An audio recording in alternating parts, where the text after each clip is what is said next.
I'm speaking with Winston Ducaran, former statesman of Trinidad and Tobago, and now the Secretary General of Euclid University. Mr. Ducaran, thank you so much for taking time to talk about your life and interaction with Mr. Mohan Jaikaran of WIN TV. What was the first thing that ran through your mind when you first met him? He was a deep thinker. Mm-hmm. It turned out he was a strategic thinker.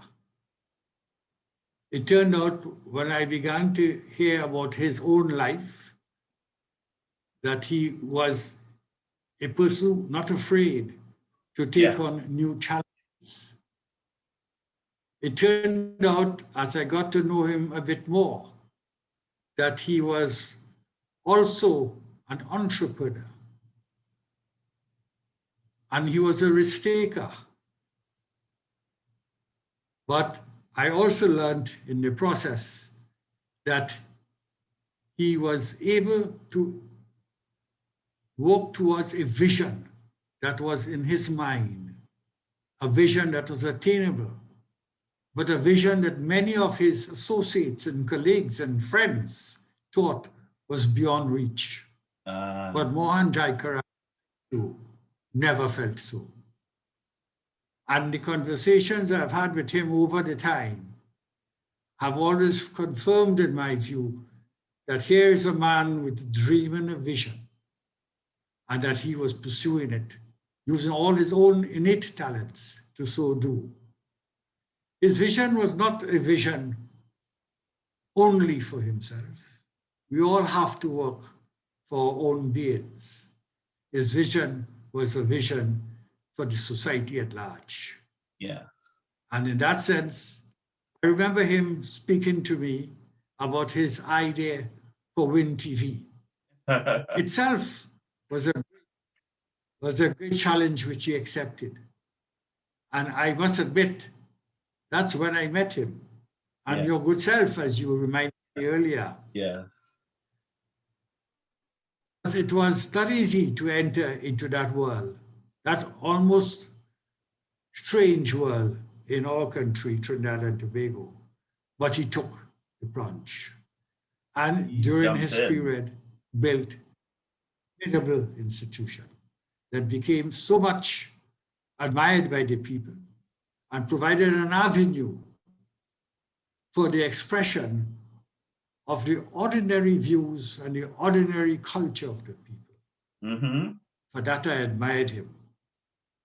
He interviewed me on several occasions or caused it to be interviewed.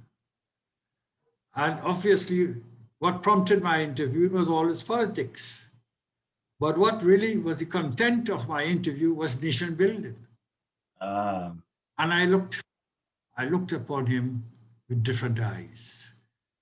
Because where I went there looking to be attacked, I went there to find a supportive hand in nation building. And in nation building, there are differences of opinion. And we are able to trash that out in a way that I think his audience enjoyed, and he himself was very satisfied. So in sum up, in terms of my initial impressions when I met Mohan Jaikaran, is that this was a quiet man, but this was a man with a dream. And this is a man who was going to do things that is consistent with his dream. But he was also very shrewd as a businessman. And he was able to make things happen. Because one of the things in the world in which I live, there are many people with dreams and visions, but very few can convert those dreams and visions into a reality. He was one such person. Thank you so much. You know, he used to say about you whenever you were coming to the studio, and it's funny that you said you found the support and everyone was always really excited to talk to you. I remember him saying once, listen, Ducaran coming in, he know what he's saying. If he want to talk for 3 hours, let him talk for 3 hours. And, and you know, he respected wisdom, he respected knowledge, he respected perspective, even if it was different, because it then lent to the bigger picture being even better. It wasn't his vision is the only way. He had his vision, but he knew, you know, the whole thing about a village raising a child. That's how Win TV was to him in many ways. So you said it completely succinctly when you talked about his dreams and his courage.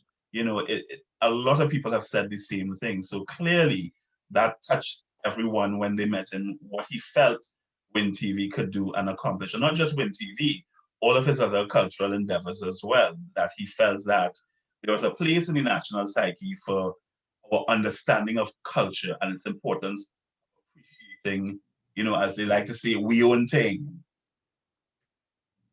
But you know, you're so right. But he was doing more than just doing that. He was showing us how to build bridges between the United States technology and Yeah. Trinidad and Tobago cultural richness. Yeah. He was a pioneer in that respect. And it's something that I learned.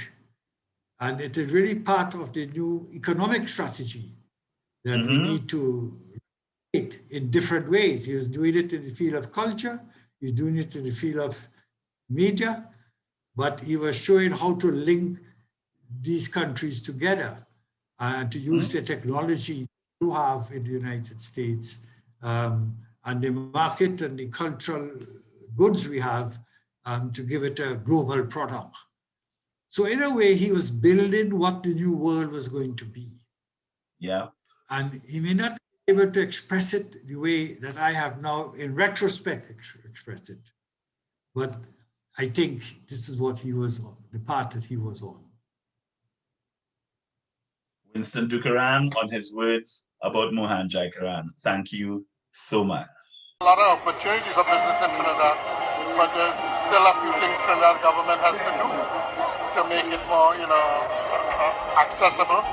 There's things in Trinidad sometimes you get caught up, and you can't get things done that easily, and that's what a lot of business people who goes down there thinking they're going to get things done. It's very hard, and they had to make it a lot more easy access to open companies, to get property, land, and for development. But Trinidad have a lot of potential, and we need to diversify the economy.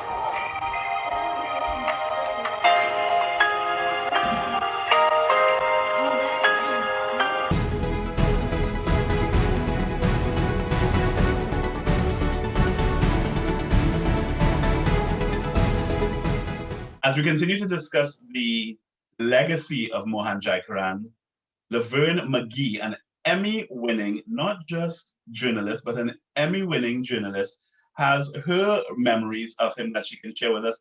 Laverne is currently on the air in the United States as a news anchor and journalist. Laverne, thank you so much for taking some time to talk with us. Tell us, what was the first thing you thought about? I used to call him Mr. J. Everybody has a name for him. What was the first thing you remember about meeting Mr. J? Well, believe it or not, I called him just Mohan, and I never realized that he had so many other aliases, but I just called him plain old Mohan. And I met him when I was working in New York City at a station that is now Fox owned. It was had previous ownership before that. So I was an on-air journalist at the time when I met him, and I used to go to the club and socialize, and sometimes there were events and different things like that. And so I ended up, chatting with him and, talking about, the TV business and other things like that. And we just hit it off because he had an interest in business and media, and so did I. And we knew a lot of the same people. At the time, we used to do a lot of things with the Trinidad consulate, which of course unites a lot of Trinidadians who lived in New York. And so we knew a lot of the same people and whatnot, and just developed this relationship about our love of Trinidad and our love of media and business. And we hit it off that way. And throughout the years, just would brainstorm a lot and talk about, what was going on and ways to link Trinidad with the US and ways to promote Trinidad culture in the United States. So all of these things we used to talk about. interesting to hear that he would brainstorm with you and talk about the media business. Did he share with you the fact that Win TV would one day be Win TV? Well, at the time, it wasn't thought of that way, but he always had big visions. Yes. And he was unique in that he was able to, he was a Trini, but he understood how things worked in the United States. And he understood the power of business. He understood the power of media. He understood the power of Trinidad culture, believe it or not, in America. In fact, I did an on-air interview, and I did it with a radio DJ at the time. He's still a famous New York DJ. His name was Funk Master Flex. And I brought him to the club, and we did a whole special on it. And so at the time it was Hot 97 in New York, and we talked about the club, and people really, really liked the idea that they could go out and listen to soca music and whatnot. And he really understood that it could be a part of the mainstream culture in America, and people were hungry for that type of culture and hungry for that type of entertainment. And so, you know, we all used to chat about these things and talk about it and whatnot. But he managed to actually bring his thoughts into reality. And it was really amazing to see. One of the really interesting things that I learned back then from him and continue to learn is how much he continuously thought of ways to grow as an individual, to grow as a media person, and he took so many chances. I mean, when I started at Win TV, it was just to do a Christmas special called a Trini Christmas, and then he said, do a whole season. And I said, but Mr. J, I don't know anything about filming a season. He goes, just find out what a Trini Christmas is like. Talk to people. And that was what the show was about. And the reaction and the response was so great that he ordered another season before the first season was over. And then in the meantime, he goes, you know, you should consider doing the news. And I said, what do you mean doing the news? And he was just, it's like the gears in his head were continuously turning, constantly, constantly. And he always said, take a chance and do it. If it doesn't work, it doesn't work. What's going to happen if it fails? If it fails, it fails. He was really, really brave. I really admired that about him a lot. Yeah, he was very passionate about things. And so when he took on a project or took on something new, he really, really put his heart and soul into it. And that's really a lesson we can all learn. Yeah. If you have an idea and you think you have an interest in something, pursue it and pursue it passionately. He never saw the downside. Because I remember I went to him and I said, Mr. G, I have some news. And he says, what? And I said, I'm migrating, so I'm leaving Win TV. And he said, well, actually, I've been trying to figure out who we could have there to do stories for us, you know. So you're not really leaving Win TV. And I was blown away by the generosity of spirit of his thinking that, you know, he said, first of all, I would never tell you not to pursue your dreams, but it's just working out that you're going to be in New York. So it's perfect for everyone. And that really just made me cling to media work even more. And that grew my passion even more while I was there. And then moving to New York, instead of thinking, well, I'm moving to New York, I'll be doing something else, I also got the opportunity to continue in media. And I was wondering, what would you say to someone as you started saying it about having a passion and having something you like? What made you stay in media for so long? Because we both know that the media industry is demanding, it's tough, and it's not static. It's constantly evolving and changing. How do you keep up? Well, you know, I didn't always stay in it. I was in it for many years and I left for a short amount of time. I was working in a government agency and then I went back to media. So I had some experience outside of media as well and went back to it. So that tells you how much I love it because I actually went back to it. And it's interesting because I had many conversations with Mohan and he understood the importance of media. He also understood the importance of how government works and how business works, and how Mhm. the three of those are intertwined. And not too many people see that. They Wow. see, well, I'm Yes. just in one industry or whatever.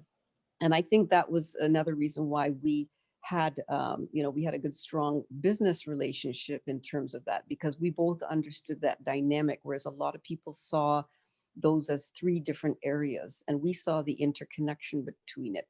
And so for him, of course, he was always trying to promote Trinidad culture. He was always trying to um, find ways to enhance life in Trinidad while he was trying to promote the culture in New York and in Mhm. the States. And that requires a lot of people supporting you. And those people are in government and other businesses and so forth. So he understood that dynamic. I did as well. We also understood the dynamic of raising funds and fundraising and that kind of thing, whether it's for philanthropy or whether it's for, a certain issue or whatnot. So all of those things tie into it. And I just have a passion for that. And right now I'm focused on media. I've been blessed. I've worked for major networks in the US and Canada. Mhm. I've worked for the Canadian television network, CTV. I've also worked for Fox. I've worked for CBS. And so I've been fortunate to have a very wide ranging background.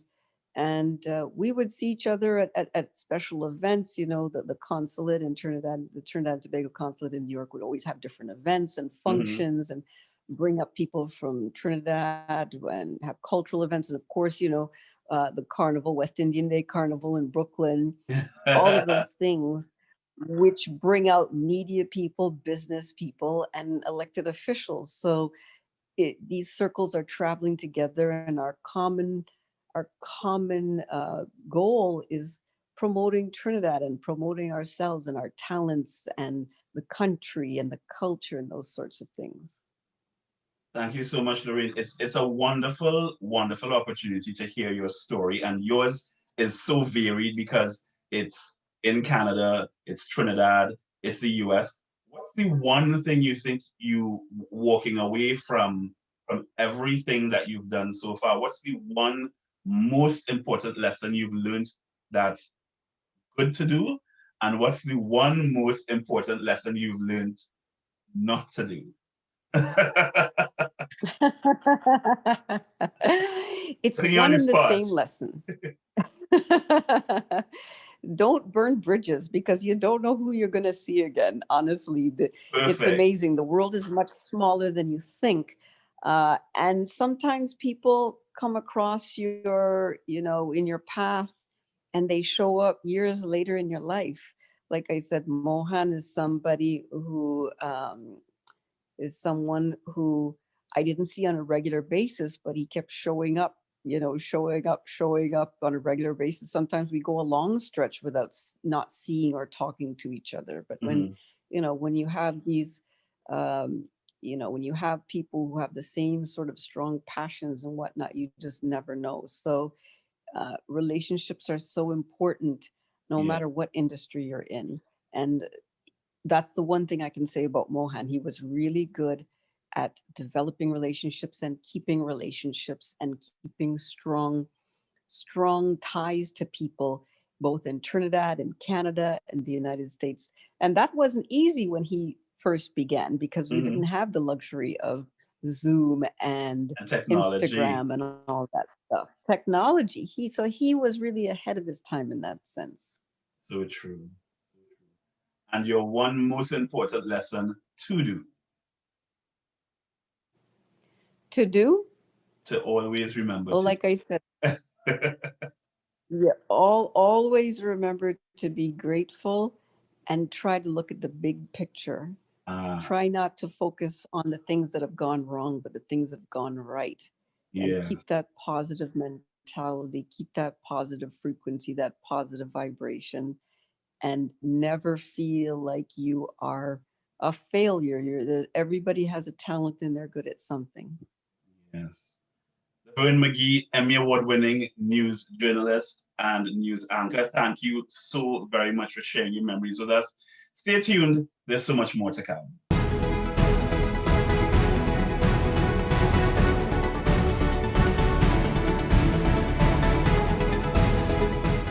With me is Farouk Mohammed, one of the veterans of the media industry, not only in Trinidad and Tobago, but also in North America. Mr. Mohammed, thank you so much for taking some time today to chat with us about your relationship with Mr. Jaikaran. When did you first meet Mohan Jaikaran? I met Mohan, I think, in 2007.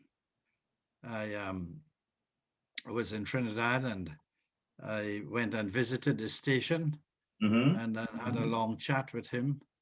And it's uncanny because, you know, at the very first instant, it seemed that we clicked and we were able to take it from there very positively. And what led to your visit to the station? Well, I was really one of the founders of television in Trinidad, as you may have heard. I started at TDT in November 7th, 1963. Rediffusion House. No, a television house on Maraval Road. And then I worked myself up. I was the first Trinidadian to become the head of programming for the national system, TDT. So my interest in Trinidad media and in television in particular has been so for, well, over 50 years now. Looking at what Win TV was able to accomplish in what one might perceive as a very short time, were you surprised by Mr. Jaikaran's growth in the industry? Well, yes, and I'll tell you why, because by 2007, Trinidad, with a population at that time of just over 1 million people, per population density, Trinidad had more TV than anywhere in the world. I think at that time you had something like 12 TV services, including the specialties station. So Win TV had to operate within a very competitive environment. And I was really impressed at how Mohan put it all together. I thought that his management techniques and his skills to maneuver with limited budgets in the country, but advertising split was not only the advertising is split among those television stations, but a gross expenditure on advertising had to go to something. What you have, 20-something radio stations as well when you count the You have quite a few, and every day they're more. all coming. That's right. They're all coming. I may be inaccurate of the exact number, but there was a proliferation of radio and TV. So when you think of advertising appropriation for radio, TV, newspaper, billboards, you know, in a country with just over 1 million people, it takes some skill management to be successful. What was some of your advice to him when you visited the station back then? What happened after the first visit or the second visit with Mohan? He told me that he was interested in what we'll call a distant signal and getting his signal out of Trinidad. So I told him at that time, that is precisely what I was doing. I was outside of regular broadcasting. I had retired and had set up myself as a consultant. And what I was doing is really placing onto the Canadian system foreign channels. And so I said, Mohan, you're talking to the right guy, because that's exactly what I was doing at that time. In fact, I was working with the German national system to get them into Canada. I had gotten one of the channels and we were looking at getting a second one. So he said he was talking with someone, but after 2 or 3 years, there was no progress. So I said, okay, if you would like, I will try and help you. And that is what started then a business relationship. I was able, if I jump in time, I was able to get permission. And I'm quite proud of what I'm going to say here as a Trinidadian stroke Canadian. I was able to get permission for Win TV to get into Canada, get into national redistribution. I must also confess, because my loyalty to TTT has been great. When Mohan said that to me, I first approached the management of TTT, whatever it was called then, CP something. CNMG. That's right, CNMG. And I said, well, look, if you are interested, I will, as a national system owned by the people of Trinidad and Tobago, I could try and get you in. The management showed no interest. So that is why it gave me, in good conscience, the avenue to operate with a private enterprise system to get him into Canada. And I had gotten all the permissions. In fact, we sent a number of test signals were sent from Trinidad to Canada. And for a little while, we had a Win TV on operating. Then, Mohan unfortunately passed away rather quickly, I guess, or without due notice and preparedness. And things started going haywire after that. Yes, yeah. He certainly had so much vision and so much hope for the possibility of not only Trinidadian but Caribbean media reaching outside of the region and impacting on the global media community. So it really speaks a lot to both your tenacity and his sense of a vision for the future, how this relationship started to proceed and progress. And unfortunately, as he said, he left us somewhat too soon, many people say, and the dream I wouldn't say the dream died there. The dream has just been paused because, of course, now so many other people are involved. His daughters are involved in somehow extending that legacy to make sure people understand his passion for media in Trinidad and Tobago and the legacy of culture that he wanted to leave behind to everyone. I'm very proud of that. So I was thinking globally. I was thinking beyond from a very, very early stage. So when Mohan asked me that, could I help to get Win externally to Trinidad, I said, fine. And so we tried, and he was lucky to be alive to see it happen.